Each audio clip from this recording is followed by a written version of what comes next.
2026金沙中國澳門國際10公里長跑賽歡樂跑賽道介紹。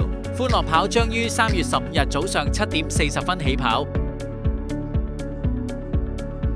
賽事嘅起點設於西環湖廣場。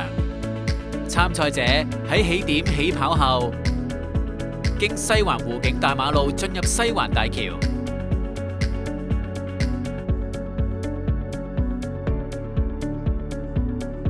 經東亞運園營地地下行車隧道，進入東亞運大馬路，於東亞運街左轉進入東亞運大馬路，於交界處右轉進入東亞運大馬路近馬場一邊，經行車天橋進入望德聖母灣大馬路，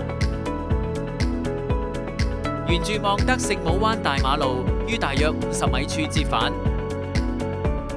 經奧林匹克游泳館圓形地右轉進入運動場道，右轉進入體育路，最後進入奧林匹克體育中心運動場內衝線，路程全長約5.5公里。大家整裝待發，一齊參與今次盛事啦！